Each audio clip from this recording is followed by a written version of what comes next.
Ahead of Prime Minister Modi's visit, India and China have agreed to do something which was thought impossible. Two of the world's most powerful nations have finally agreed to demarcate and settle the decades-old border dispute once and for all, and we can actually thank US President Donald Trump for it. Trump certainly deserves a Nobel Peace Prize, not for the India-Pakistan ceasefire that he has claimed credit for nearly 30 times. And we stopped the nuclear conflict. I think it could have been a bad nuclear war. But certainly for uniting bitter neighbors India and China in the face of Trump tariff drama. Yeah, he had a very important talk with Mr. Doval, the special. This follows a meeting between Chinese Foreign Minister Wang Yi with Indian National Security Advisor Ajit Doval during the former's visit to India. The Indian government stated, quote, "The two special representatives agreed on setting up an expert group under the working mechanism for consultation and coordination on India-China border affairs to explore early harvest in boundary delimitation in India-China border areas," unquote. Remember, India-China border runs to the Himalayas and possibly the most treacherous mountain and jungle terrain in the world today.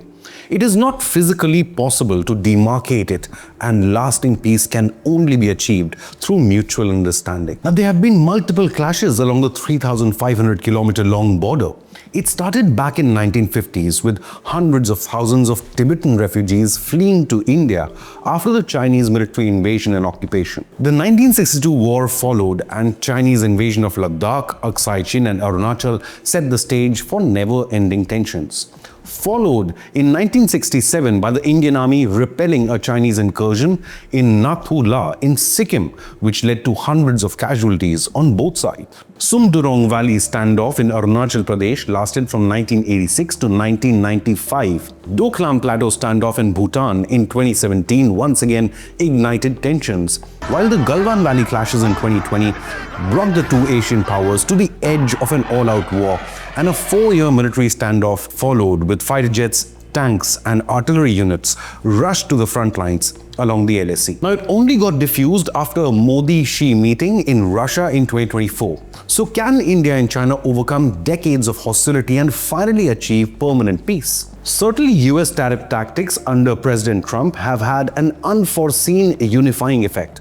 Border trade has resumed, direct flights will resume, tourism restrictions have been lifted, and China has even backed India and invited Indian businesses. So yes, this could be one of the biggest geopolitical developments in the world and could reshape not just this region, but the trajectory of the 21st century. Excellency, our two nations now seek to move ahead. So how did we get here? Let's take a detailed look. China has come out swinging in open support of India and has called US a global bully.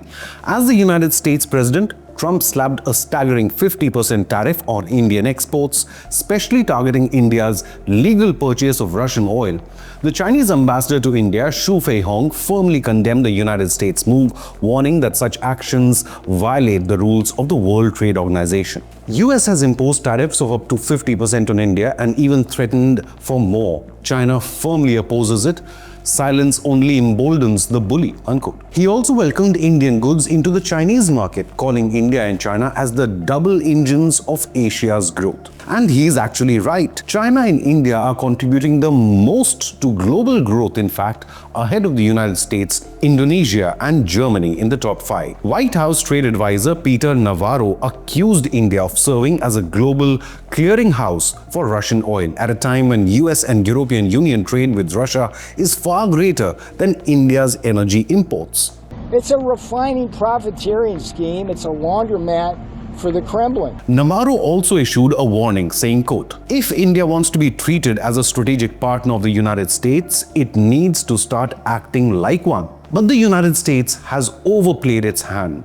White House just cannot bully the world's soon-to-be third biggest economy like it does its NATO allies. The Modi government had repeatedly expressed desire for a trade deal with the United States, but it just will not compromise on India's strategic independence, energy security, and the interests of India's farmers.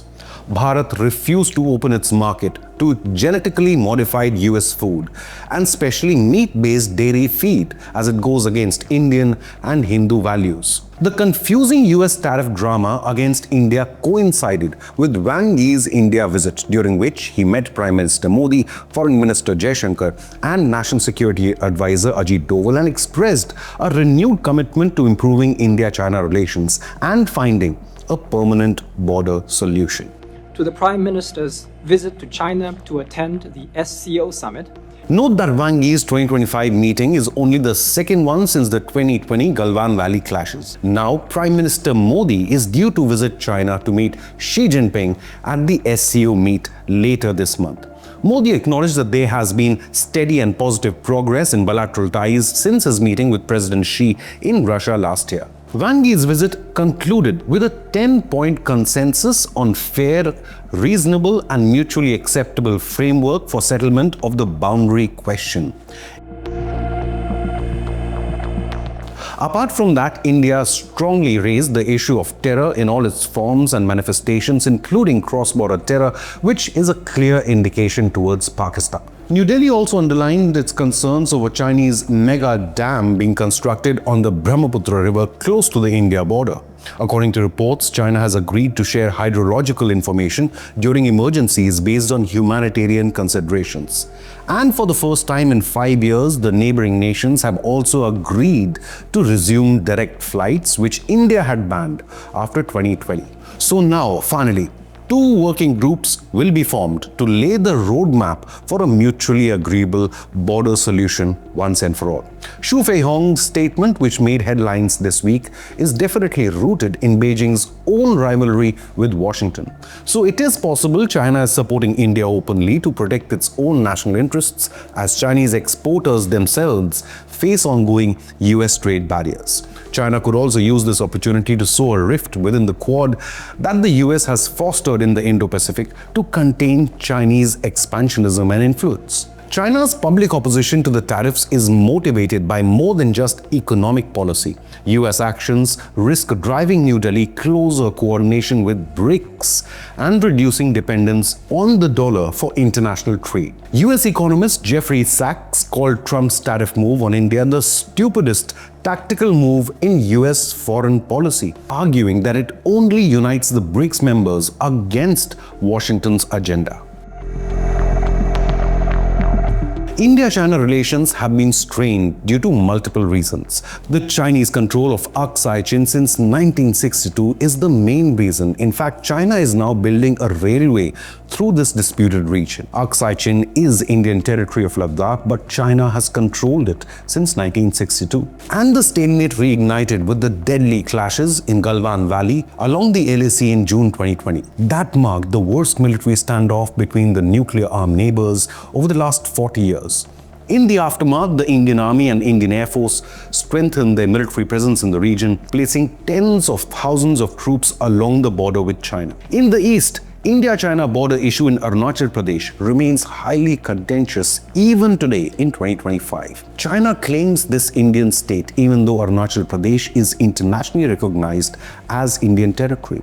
China calls it South Tibet and routinely protests visit by Indian leaders to this Indian state. CCP also regularly renames locations in Arunachal Pradesh, which India rejects, and in turn restored names of locations in Tibet, which existed before Chinese invasion in the 1950s. India asserts that Arunachal Pradesh is and will always remain an integral part of the Indian territory under the McMahon Line recognized by international law, while China rejects this boundary. The US has also consistently signaled support for India's sovereignty over Arunachal Pradesh, and it's not surprising that Beijing has denounced USA's stance and termed it as interference. Now, CCP's renewed interests towards bettering India-China bilateral relations could indicate a thaw in tensions for real. What would it look like?